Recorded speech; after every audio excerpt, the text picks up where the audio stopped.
Hello everyone and welcome. It's really nice to virtually see you all here at this next Donkey Week. Really disappointing that I'm joining you here today from my home, and I'm sure that many of you are also in your homes. Unfortunately, the COVID-19 pandemic has meant that we're not able to share our normal Donkey Week, but here's looking forward to better times.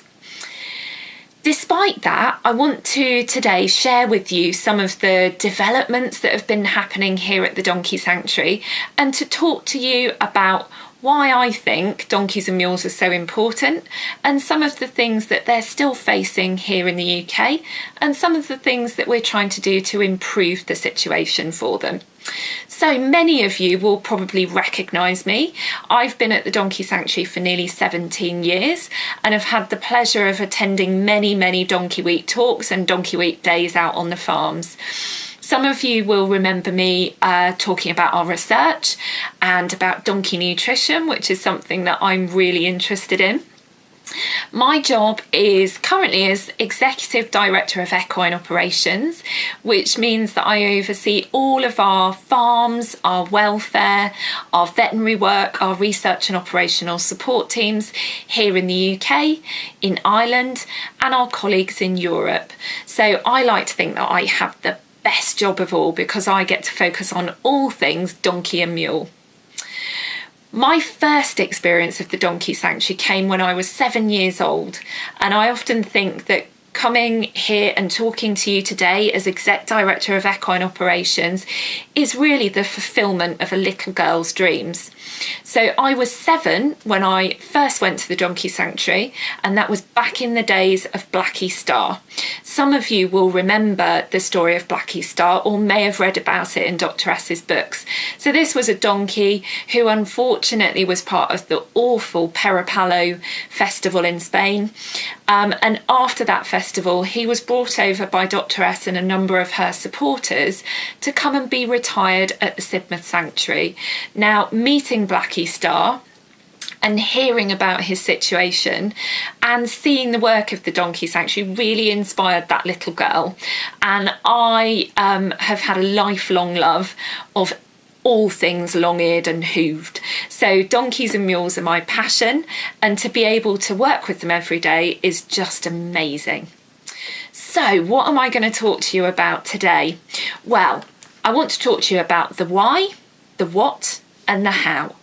So why are donkeys and mules worth helping? What are some of the issues that we're trying to resolve for donkeys and mules here in the UK? And how are we trying to make that difference? What are we doing to make that difference? So the question that I so often get asked is, why donkeys? When somebody says to me, so what do you do? And I say, well, I work for an international animal welfare charity called the Donkey Sanctuary. And you can often see the look of puzzlement on people's faces. Donkeys? Why donkeys? Well, many of you will know why donkeys. It's obvious. They are the most amazing animals, gentle in their nature, trusting, calm, often unquestioning, and just such amazing characters to spend time with. But many people don't see that aspect of donkeys. They just see a donkey that perhaps is quiet, might not be that clear in its behaviours to your average observer, or they might only know about donkeys in the Eeyore story or on the beach for donkey riding. So it's about explaining to people that donkeys are amazing sentient beings. They have likes and they certainly have dislikes.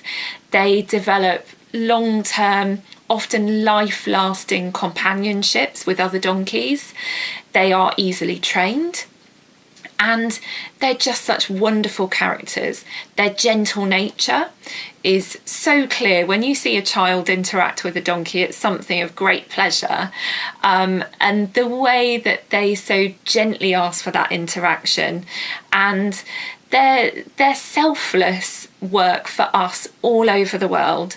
So many civilizations have been built on the back of a donkey, and it's my view that we owe it to them as sentient beings to ensure that they have the best possible quality of life.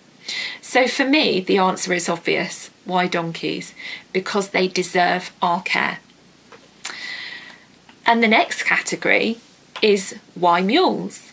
And many of my colleagues will always say, you always need to put the word mule in there if Faith's going to see it. And this is because I'm a real passionate advocate of mules. Many of you will have heard me talk about them before. So mules, as you all know, are the hybrid offspring of a donkey and a horse. And as many of you will know, many mules work incredibly hard for us, again, all over the world, sometimes in some of the harshest environments. Mules are some of the world's great survivors. They can be incredibly strong, they can be incredibly tolerant, and they also have an uncanny knack of self-preservation and ensuring that if a precious cargo is put onto their back, they will look after themselves, and therefore they will look after the cargo. And that's something that mules were renowned for sadly in the world wars. So the most priceless cargoes that armies would try to transport would always be put on the back of a mule, because if they were under heavy fire, the mule would not run away. It would often not panic. It would stand its ground and the mule would be safe. But for the army, importantly, the cargo would be safe. They're amazing animals and hugely intelligent, and often hugely underestimated and much maligned. I personally like to take my work home, and you may see, if we can get the technology to work, a picture of me and my mini mule Monty, and he is absolutely the love of my life and likes to keep me firmly grounded at home and make sure that I'm making him have the best life possible. So again, why mules? Well, they deserve our care, they deserve our understanding, they work incredibly hard for people all over the world, and they're often much misunderstood. And I think we at the Donkey Sanctuary can help people to understand the true nature of mules and to make sure that their needs are met. So it's often very easy for people to say, well, donkeys in the UK have a great life, don't they? You can't possibly be seeing some of the terrible issues that you do internationally. And unfortunately, that's not always true. Donkeys in the UK can have extremely good welfare, and certainly I would say that I've seen huge improvements in the situation over the 17 years that I've worked for the organisation. But the sad reality is that we still very frequently see donkeys coming into our care with long feet that have not seen a farrier for months, if not years. We frequently see donkeys who are suffering from diseases because they're not kept in the correct environment. So that might be that they're not being given an appropriate shelter, which leads to problems with their feet and their coats. We might see that they've been allowed to eat the wrong kinds of food and become obese. And unfortunately, we might see that a donkey has got a long-standing health condition which hasn't been assessed by a vet or a farrier. And that means that unfortunately they can come in with a multitude of problems. Sadly, you would think that some of these things would be issues of the past, but we do still see many donkeys coming through our doors that need really significant rehabilitation work to get them back to a good level of health and well-being. Unfortunately, we also see some other basic problems. So donkeys just kept in the wrong environment. As we all know, donkeys were adapted to live in a desert environment, in mountainous, semi-arid environments where they could roam for many kilometres a day, for many hours per day. Unfortunately, what we still see is donkeys kept in small, muddy fields with no shelter, sometimes kept in shelters where they have no access to the outdoors, inappropriate fencing which can cause injury, rubbish strewn around, and just really the kinds of places that we should not be keeping donkeys in the 21st century.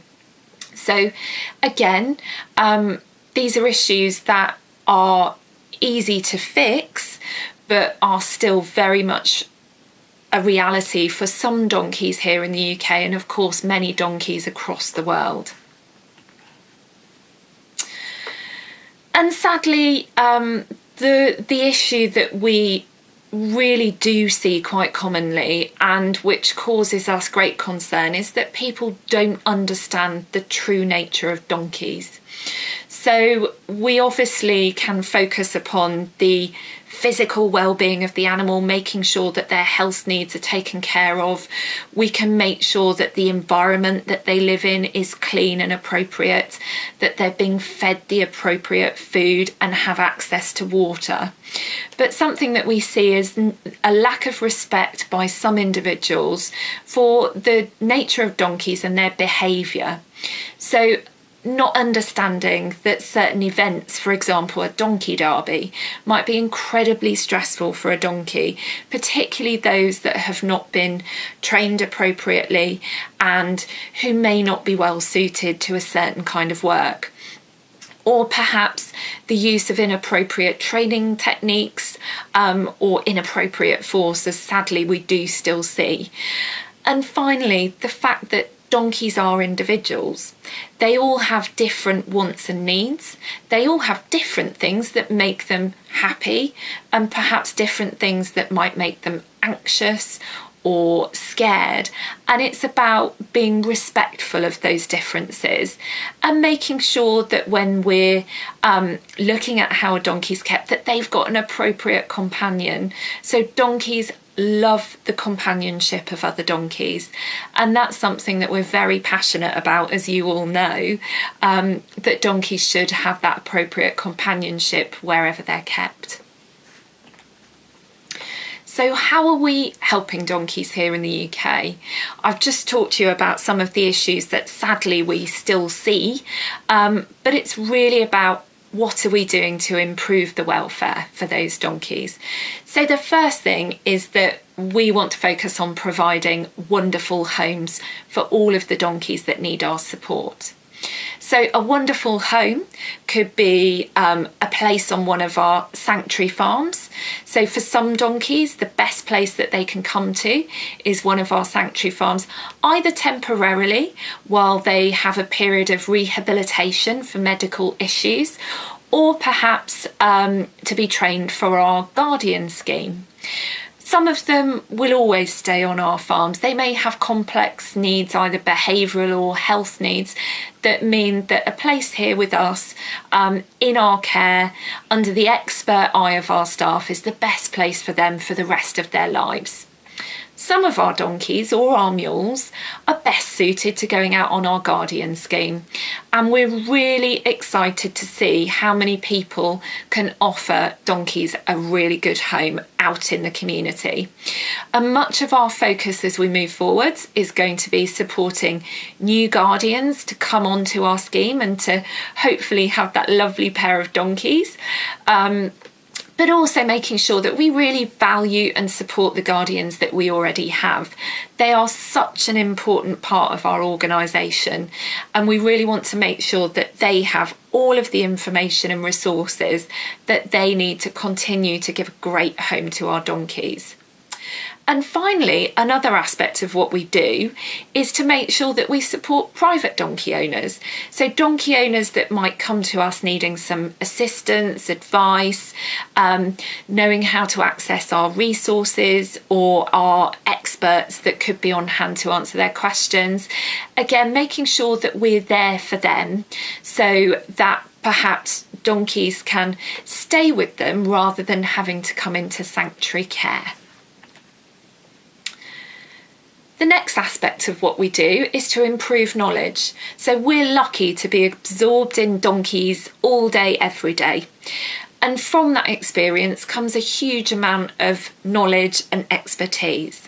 And that means that we're able to improve our own knowledge, learn about what makes donkeys happy and healthy, and then ensure that we disseminate that information. So we may carry out research projects and then publish publications, but then we also need to translate that into something accessible for the people that make a difference for donkeys. So it could be through our schemes to educate veterinary students, it could be through our schemes to educate farriers or owners or carers of donkeys.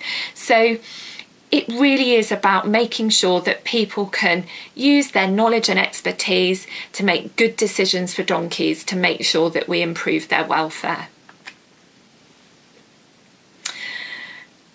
And the next area that we really focus on is about promoting the true nature of donkeys. So there are so many misconceptions about donkeys, and one of the best ways that we can improve people's understanding about how important donkeys are and who they truly are is to demonstrate that. So whether that be through the wonderful work that our communications team do, showing donkeys in a practical setting here at our headquarters in Sidmouth, so that people could just spend time with the donkeys, watching the donkeys, see how they interact with each other and their environments, or indeed for some people the ability to come to one of our donkey assisted therapy centres to experience some of our facilitated donkey assisted activities and to have that special interaction with donkeys to help people to understand and build some of their own confidence and life skills. There's nothing like real hands-on experience with donkeys to make people look at them in a different way. And finally, another aspect of what we do is to give donkeys a voice. Donkeys have got amazing voices and they'll carry over 4 kilometres, but unfortunately they don't speak our language. I wish they did. But because they can't speak to policymakers, to people that make the rules and enforce the rules, we do it on their behalf. So we engage with a number of other organisations, people like the RSPCA, World Horse Welfare, our partners in ICWI, which is Sparna, Brook and World Horse Welfare, and indeed people at all levels of government.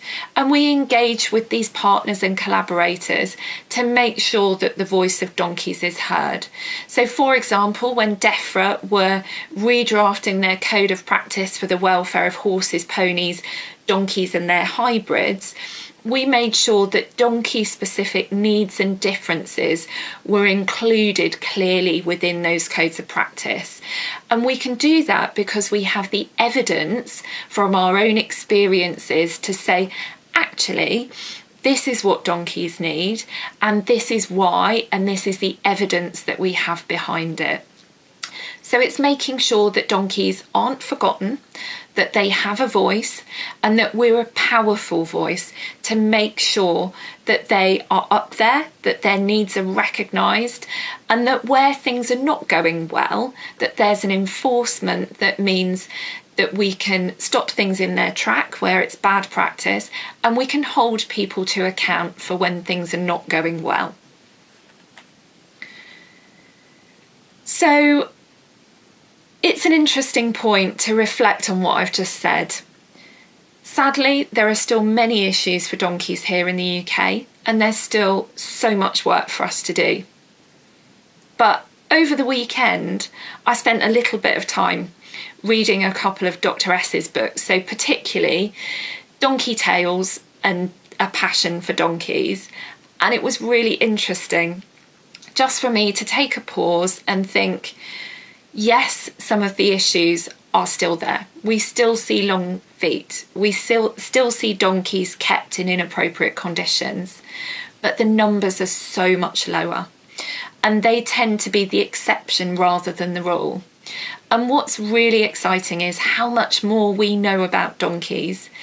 Dr. S was passionate about research and education, making sure that we understood as much as we could about donkeys and mules, but then sharing it with others. And most importantly, making sure that donkeys come first, second and third in all we do. I like to think that Dr. S would have been really proud of where we are now, how we've adapted to the challenges that the last year to 18 months have thrown at us. She was always a great innovator, and I think she would have been really proud of us carrying on Donkey Week in this way. I can't wait to see you all again at a face-to-face Donkey Week, and that gives us all something to look forward to. But in the meantime, the final thing that I wanted to say to all of you is thank you for continuing to support us to help donkeys. Thank you, each and every one of you that helps to give donkeys a voice. And let's look forward to happier times. But in the meantime, me and my team, all of us at the Donkey Sanctuary, and all of you who are our very loyal supporters, we will keep on making sure that donkeys can live the best life possible. And I hope that in another 17 years' time, when I talk to you again, that we'll be able to say that some of those issues are issues of the past. That's what we're all aiming for. So goodbye, enjoy the rest of your Donkey Week experience, and I really do look forward to seeing many of you face to face at next year's Donkey Week. Bye.